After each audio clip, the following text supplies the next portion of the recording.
Hi, I'm Chandler Garcia. As a PICU nurse and global health advocate, I've cared for women and children all over the world, from Costa Rica to Egypt to Kenya and beyond. And no matter where I go or how tough the conditions get, I always wear my FIGS. These scrubs are lightweight, breathable, and super soft, perfect for long shifts in any environment. They've got pockets in all the right places, the fit is flexible, and they're durable through every admission, surgery, and post-op. But it's not just about the scrubs. Another big part of what I love about FIGS is when they say they're committed to supporting healthcare workers all over the world, they mean it. I recently joined them on an impact trip to India where I worked in triage, caring for babies in a mobile clinic. My FIGS aren't just what I wear. They're part of the impact I want to make. Wherever my work takes me, FIGS helps me show up ready to make a difference while looking and feeling my best. Get 15% off your first order at wearfigs.com with code FIGSRX. That's wearfigs.com, code FIGSRX.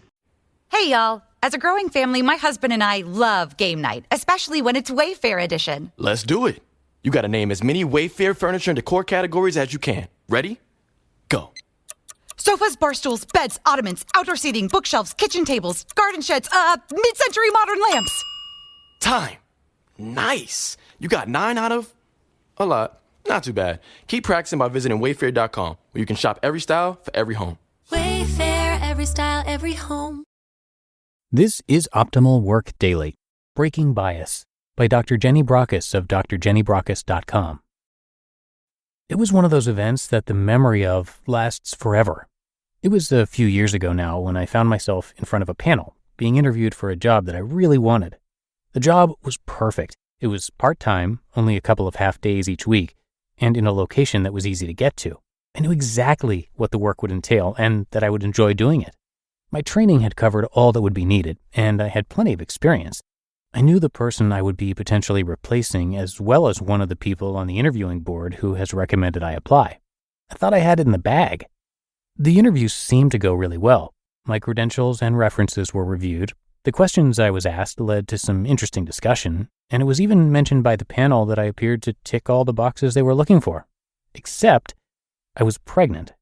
Not 9 months, full-blown, but quite obviously with child.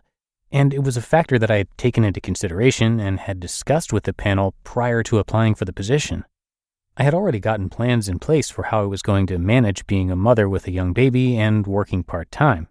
It was discussed at length during the interview, and I left confident they knew I could do the job well. I didn't get the job. It went to a man, and one who wasn't pregnant. Not that it was his fault he got picked and not me. It was the reason given that irked me.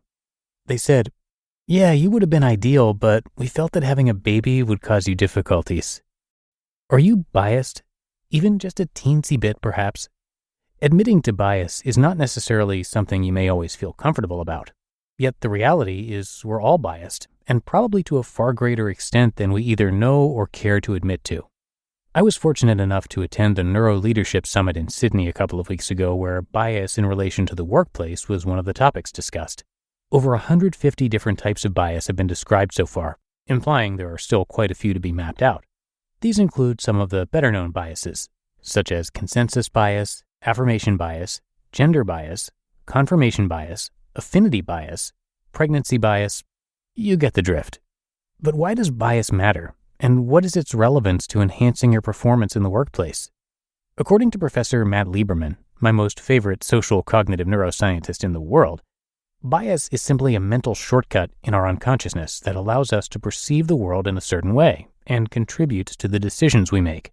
But the trouble is, because we don't realize the extent of our biases, we often don't know the difference between being right about our beliefs and believing we are right.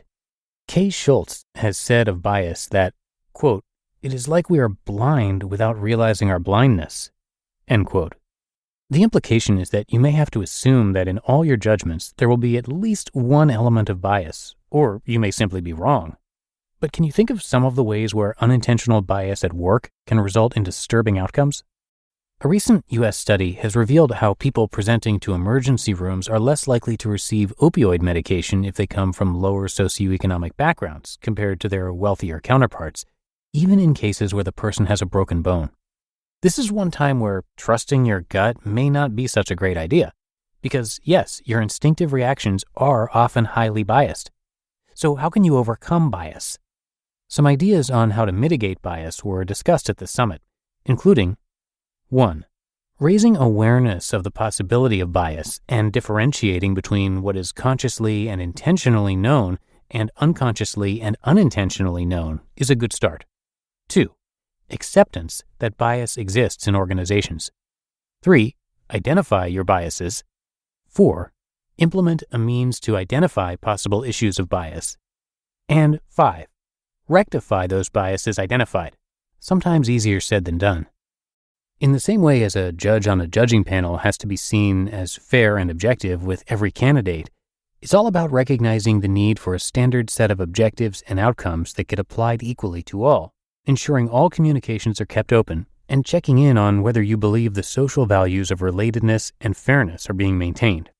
The one and only strategy that has been shown in the scientific literature to effectively move us all towards a less biased brain, interestingly enough, was undertaking 10 weeks of mindfulness meditation.